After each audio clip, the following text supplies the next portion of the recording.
Olá, queridos alunos, tudo bem? Vamos de aulinha nova? Na verdade, é uma aula, de continuidade, né, nós vamos continuar o assunto citoplasma. Nós vamos entrar agora no caderno 3, tá?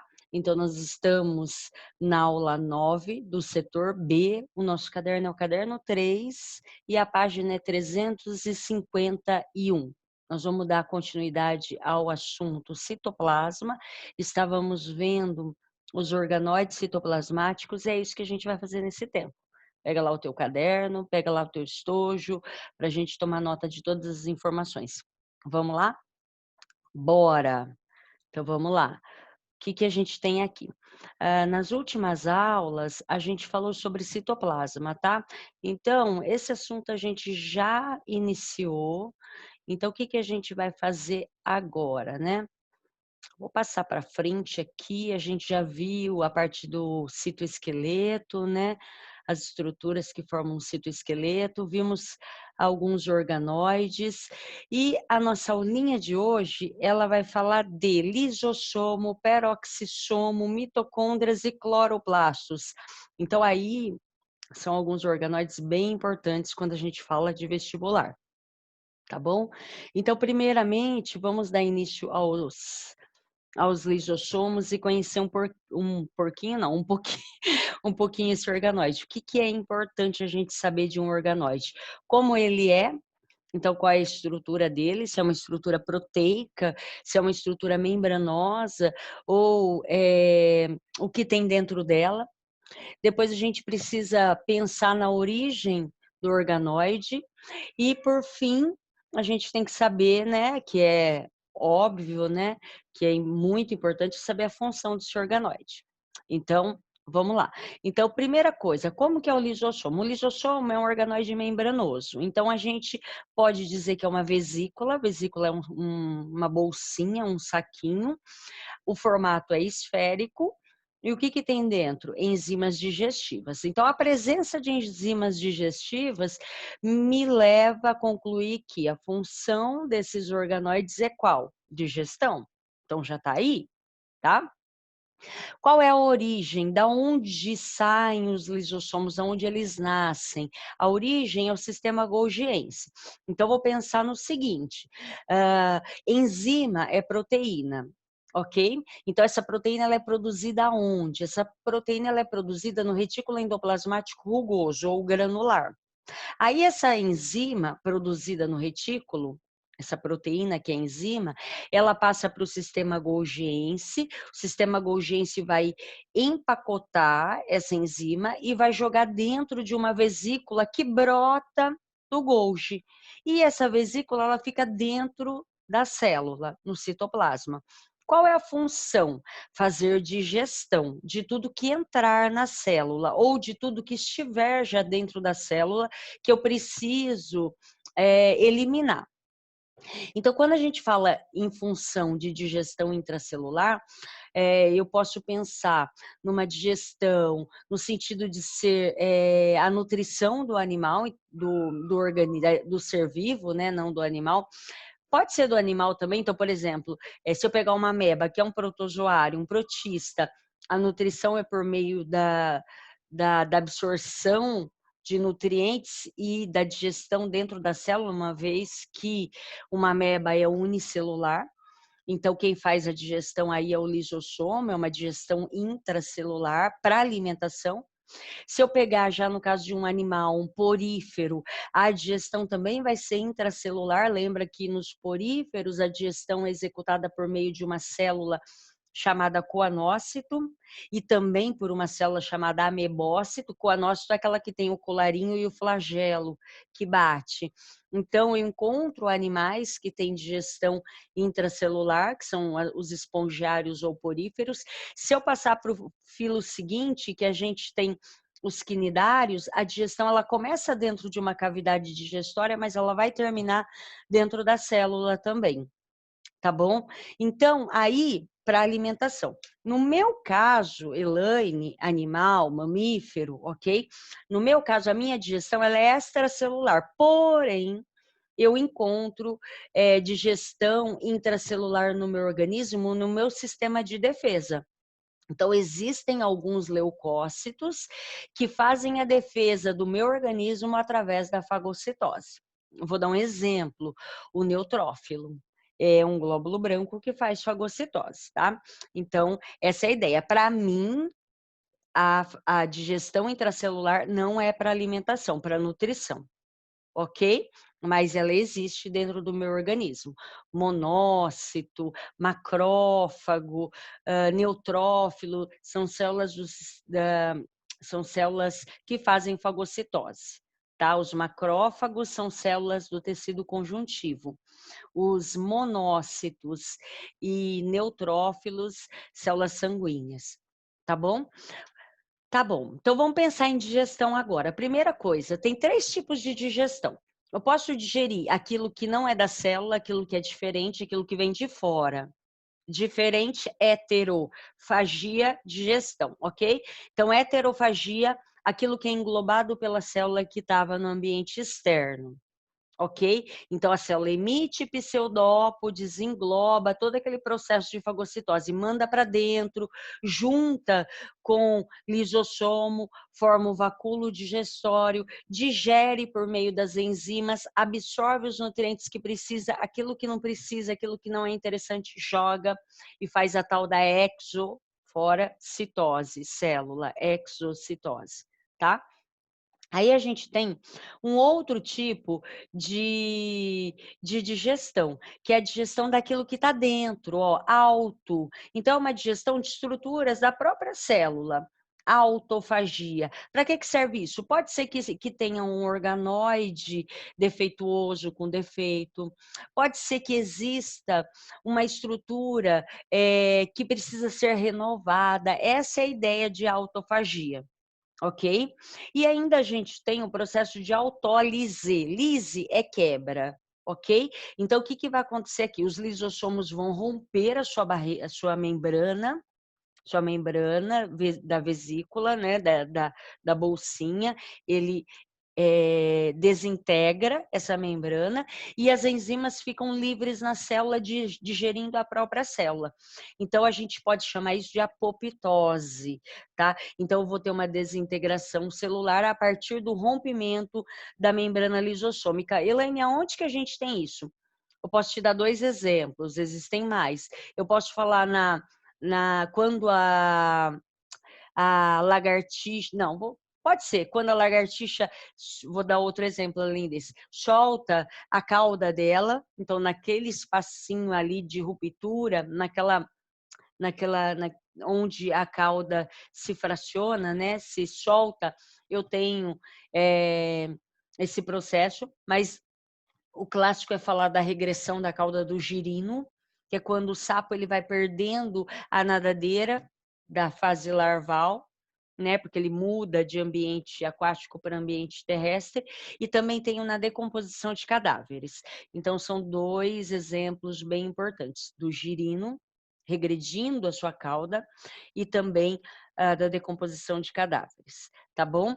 Aí, qual é a ideia? Eu coloquei aqui para vocês uma figura ilustrando todo o processo de heterofagia, porque para a gente lembrar. Então, o que acontece? Ó, tem uma partícula alimentar aqui, vamos pensar numa alimentação intracelular, que é o que ele está dizendo, ok? Essa partícula entra por fagocitose. Quando a partícula é englobada por fagocitose, a gente vai chamar essa vesícula de fagossomo, tá aqui, ok? Então, partícula englobada por fagocitose, quando é sólido. Quando é líquido, pinocitose, então a vesícula pinossomo. Ok? Aqui eu tenho o lisossomo brotando do sistema golgiense. Olha o lisossomo aqui, ó, nascendo aqui. Esse lisossomo encontra o fagossomo e se funde, formando o chamado vacúolo digestório. Então, uma bolsa agora de digestão, que está havendo digestão. Essas enzimas vão quebrar esse alimento que estava dentro do fagossomo. Então, daqui dentro do vacúolo vai começar a haver a digestão. E o que não for interessante, eu vou jogar como se fossem resíduos mesmo. Então, a gente chama de exocitose. Então, Elaine, você pode falar assim, qual é o outro caminho? O outro caminho dessa figura está mostrando o quê? O lisossomo pegando uma partícula celular, ó, que provavelmente está em desuso ou que não funciona mais, então está defeituosa ali, está velha, então esse lisossomo vai pegar e vai formar um vacúolo autofágico, autofagia, ok? Aí é a mesma ideia. Então, função do lisossomo aqui, ó, heterofagia desse lado e autofagia desse lado, tudo bem? Esse é o lisossomo. Muito bem. Outro organoide bem parecido com o lisossomo, por que se diz bem parecido? Porque é um organoide também esférico, ok? É um organoide que tem enzima, só que essa enzima, ela é um tanto específica. É uma enzima oxidativa, tem a ver com oxidação, ok? A gente costuma falar em catalase, mas existem outras enzimas também. Mas o que você vai ter que guardar é sobre a catalase, ok? Então, esse peroxissoma é uma vesícula esférica também, que tem uma enzima dentro, só que essa enzima não é digestiva. É uma enzima chamada catalase. Lembra que eu falei para vocês, tudo que termina em ase é enzima, olha a dica, ok? Qual é a função? A função da catalase é a degradação de substâncias tóxicas. Uma dessas substâncias é o peróxido de hidrogênio, é a mais importante. Por isso que é chamado de peroxissomo, o nome do organoide, certo? Esse peroxissomo nada mais é do que a água oxigenada. Tá vendo? A fórmula da água é H2O, tem até aqui embaixo. Essa água é com oxigênio a mais, H2O2, tem um oxigênio a mais. Por isso que a gente chama de água oxigenada. Beleza? Fácil guardar. Então, o que acontece aqui? Durante o metabolismo celular, o nosso organismo acaba produzindo essa água oxigenada, é natural produzir. Só que ela é altamente tóxica para a minha célula, ela pode causar a morte da minha célula. Então, ao mesmo tempo que o metabolismo produz, a gente precisa arrumar um jeito de desintegrar isso daí. Então, é justamente aí que entra o papel do peroxissomo. O que o peroxissomo vai fazer? Por meio da enzima catalase, vai pegar essa água oxigenada, transformar em água, que é de boa, e o oxigênio, que é de boa. Ok? Então, função da catalase, degradação da água oxigenada ou do peróxido de hidrogênio. Onde que a gente vê isso comumente? A gente vê em células que trabalham com as toxinas, justamente as células que são responsáveis, então vão ter um grande número de peroxissomos, que são as células do fígado e do rim, tá? Então, sempre quando a gente pensa em tranqueirada, né, do nosso organismo, a gente pensa no fígado. E é justamente ali que vão todas as toxinas para elas serem degradadas, ok? Quem tem função também de detoxificação é o retículo endoplasmático liso. Então, se a gente analisar as células hepáticas, elas vão ter um retículo liso bem avantajado, tá? Em grande quantidade por conta da função desse órgão, tá?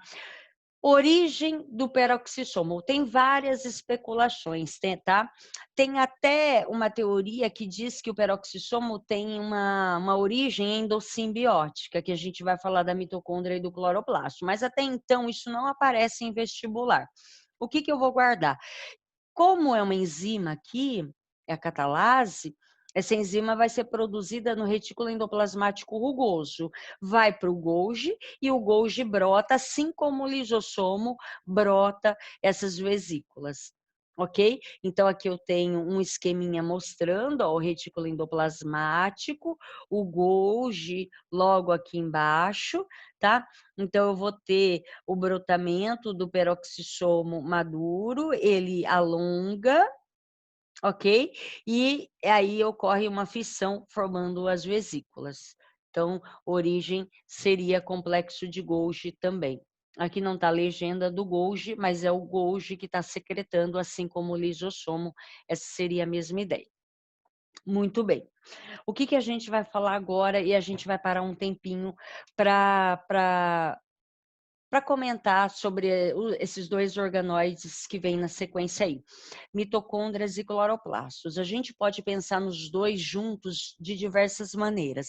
A gente pode traçar uma relação com eles, a gente pode traçar, falar de teorias evolutivas usando os dois, tá?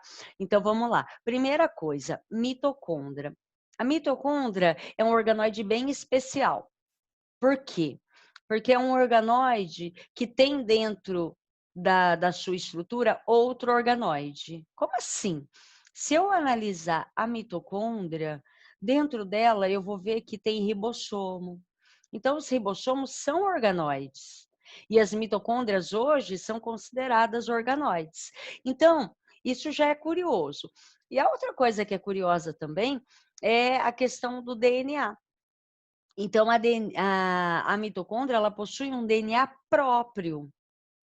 Eu tenho o DNA nuclear da minha célula, que é meu DNA que controla todas as minhas atividades, e no meu citoplasma eu tenho um organoide que tem DNA. E eu sempre falo, é legal a gente pensar em DNA mitocondrial, por quê? Porque quando a gente analisa DNA mitocondrial, a gente pensa assim, quando a gente foi formado de óvulo e espermatozoide. O óvulo da minha mãe, o espermatozoide do meu pai. O óvulo da minha mãe foi a célula gamética que deu para mim toda a minha parte citoplasmática. Então, é do óvulo da minha mãe que veio o citoplasma. E esse óvulo era do corpo da minha mãe, ok? E se é do corpo da minha mãe, então, o citoplasma tem o que da minha mãe? Tem as mitocôndrias da minha mãe. Então, quando eu fui formada por uma célula, óvulo, grandona, que me deu todo o citoplasma, porque o espermatozoide, ele só traz consigo a parte nuclear, porque ele tem que ser bem leve para ele correr bastante, para ele ser bem rápido, né, veloz, porque ele vai participar de uma corrida muito disputada para chegar primeiro. Então, ali no espermatozoide não tinha citoplasma. Então, o citoplasma ele vem de quem? Ele vem do óvulo da minha mãe. E ele traz consigo quem? A mitocôndria da minha mãe. Ou seja, o DNA mitocondrial da minha mãe. Então, a minha célula, a minha primeira célula, chamada ovozigoto, formada de óvulo mais espermatozoide, óvulo da minha mãe mais espermatozoide do meu pai, fecundou, formou o meu zigoto. Essa célula tinha as mitocôndrias da minha mãe, DNA mitocondrial da minha mãe. Quando essa célula começa a se dividir, uma célula vira duas. Multiplica, mitose. Tudo que tem uma tem outra. Duas viram quatro. Quatro viram oito. 8, 16. 16, 32. 32, 64. Até formar um bebê. E até formar um marmanjo, uma pessoa adulta. Onde todas as células do corpo têm o quê? A mesma constituição daquela célula inicial, porque foram formadas a partir de mitose. E elas vão conter o quê? As mitocôndrias lá do começo. E as mitocôndrias eram de quem? Da mãe. Então, o DNA mitocondrial, isso cai bastante em vestibular, ele vem da onde? Ele vem da mãe. Ele serve para quê? Para descobrir se você é filho da mãe. Isso mesmo. É para isso que serve o DNA mitocondrial. Então, a mãe passa para todos os filhos, todos. É de mãe para filhos, ok? Eu ganhei da minha mãe. Eu passei para os meus dois meninos. O corpo dos meus meninos tem o meu DNA mitocondrial, que tem no meu corpo todinho, que tem no da minha mãe todinho também. Agora, quando os meus filhos casarem e eu tiver netos, os meus netos terão o DNA mitocondrial de quem? De quem? De quem? De quem? Das minhas noras, porque passa de mãe para filhos. Essa é a ideia do DNA mitocondrial. Além disso, Qual é a ideia do DNA mitocondrial? O DNA mitocondrial presente nesse organoide e também os ribossomos, toda vez, guarda isso, toda vez que uma estrutura tiver DNA e ribossomos, toda vez, essa estrutura é capaz de se autoduplicar. O que significa isso? Que uma mitocôndria dá origem à outra. Capacidade de duplicação é a mesma coisa que reprodução. Então, eu posso dizer que essa neguinha aí, esse organoide, pode ser considerado um ser vivo, porque para ser vivo precisa ter uma das características é reprodução, ou DNA. Ou metabolismo, ela funciona, ela se reproduz, ela tem material genético. Então, o que os evolucionistas dizem? Que essa estrutura não precisa estar dentro da célula. Então, provavelmente, as mitocôndrias estavam fora da célula num passado remoto. E aí, em determinado momento, algumas literaturas dizem que a célula fagocitou a mitocôndria. Outras dizem que a mitocôndria entrou, como se fosse para parasitar, entrou na célula. E a célula passou a ter esse organoide. E com isso passou a ter a função desse organoide. Qual é a função desse organoide? Fazer respiração aeróbica, que nada mais é do que a quebra da glicose na presença de oxigênio para produzir energia. Isso é respiração. Quebra da glicose, respiração aeróbica, tá? Quebra da glicose na presença do oxigênio, eu posso dizer oxidação da glicose para liberação de energia. Então, essa estrutura deu à célula a capacidade de respirar aerobicamente, ok? Então, vamos lá. Origem, autoduplicação. Função, respiração intracelular. Então, até a mitocôndria entrar, a célula era anaeróbica, fazia só fermentação, ok? Esse organoide entrou ou foi fagocitado, independe disso. O que acontece? A célula passa a respirar aerobicamente, surge respiração aeróbica, consumo de oxigênio. Como que chama essa teoria que diz que a mitocôndria vivia fora como um organismo procarioto primitivo? Por quê? Porque parece muito um procarioto. Tem membrana, tem DNA e tem ribossomo. Lembra da estrutura da bactéria? Tinha parede, membrana, ribossomo e DNA. Só. Igualzinho a mitocôndria. Então, essa teoria vai chamar o quê? Ela diz o quê? Que mitocôndrias eram organismos procariotos primitivos que viviam fora da célula. Em determinado momento, entrou na célula, dando a capacidade a essa célula de fazer respiração aeróbica. Essa teoria é chamada de endossimbiose, ok? Até então, a célula não respirava aerobicamente. Agora eu tenho uma célula aeróbica. Só que isso aqui surge depois da teoria endossimbiótica do próximo organoide, que é o cloroplasto. Por que você diz isso? Porque para respirar aerobicamente eu preciso de oxigênio. E antes, e quem vai produzir oxigênio é o processo fotossintético. Tá? Então, aqui a mesma ideia. O cloroplasto é um quê? É um organoide com membrana dupla. Aqui também eu tenho membrana dupla, ó. Eles são bem parecidos. Membrana externa, membrana interna, formando essas dobras. Aqui, ó, membrana externa, membrana interna, formando essas dobras. Em cima dessas dobras eu tenho algo diferente. Eu tenho essas pilhas de moedinhas. A moedinha chama grana, money, granum. E o amontoado dessas moedinhas é chamado de tilacoide. Tilacoide é o conjunto de desculpa, a moedinha é tilacoide e a pilha de moedinha é chamada de granum, grana. Tá aqui, grana. Então, é a estrutura inteira.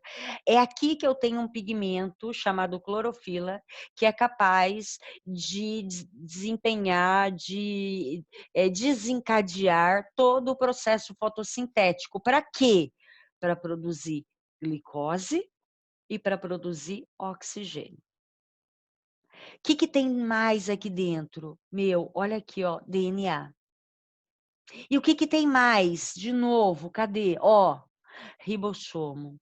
Então, quando a gente olha, eu vou destacar, quando a gente olha a mitocôndria, ela tem DNA e ribossomo. Quando eu olho o cloroplasto, tem DNA e ribossomo. Aí você pensa, a teoria serve para cá também? Serve. E aí serve porque a justificativa da teoria é um organoide que tem capacidade de autoduplicação, porque tem DNA e tem ribossomo. Portanto, não precisa ficar dentro de uma célula. Então, provavelmente, vivia fora da célula, até o momento que resolveu entrar ou foi fagocitado, e aí deu a capacidade para a célula de fazer fotossíntese. Aí surge a fotossíntese, produz o oxigênio. Agora, então, eu posso ter o aeróbico. Então, primeiro eu preciso do processo fotossintético, não pode esquecer disso, e depois eu tenho a respiração aeróbica. Essa é a ordem, a gente viu lá na teoria da origem da vida, lá no comecinho do ano. Tudo bem? Então, vamos lá. Aqui eu coloquei um esqueminha. Então, o que que é dito, né? Eu não posso afirmar isso, que as mitocôndrias eram procariotos aeróbicos, que viviam fora da célula, bactérias aeróbicas. Para a gente não correr o risco, a gente pode falar em procariotos só, tá? E bactérias anaeróbicas seriam as cianobactérias, que têm pigmento respiratório, pigmento fotossintético, clorofila. Ai, com vontade de espirrar, clorofila. Aí o que acontece? Lembra que aqui no grânum eu tenho a clorofila, ok? Cianobactéria. Aí o que acontece? Houve a fagocitose, a mitocôndria foi englobada pela célula, surgindo a célula aeróbica, e a cianobactéria aqui, o cloroplasto, foi englobado pela célula, dando à célula a capacidade de fazer fotossíntese. Aqui está como célula animal e célula vegetal, mas não necessariamente é isso. A gente vai falar em célula aeróbica e célula fotossintética. Essa é a ideia. Guarde Unicamp. Gente, Unicamp gosta demais dessa parte de evolução. Ou cai teoria da endossimbiose, ou cai darwinismo, ou cai origem da vida, as teorias, né, as teorias evolutivas Darwin, Lamarck, as teorias da origem da vida, teoria endossimbiótica, sempre cai. Na verdade, não cai, despenca. Essa é a ideia. Tudo bem? Então, aqui a gente dá uma passadinha por esses organoides e aí na próxima aula a gente vê se ficou dúvida e a gente continua o nosso assunto. Tudo bem? Vamos finalizar por aqui então e eu aguardo vocês com dúvidas depois de estudar. Anotem todo o resumo no caderno, deixa bem bonitinho, tá bom? Beijo, fiquem com Deus. Até mais.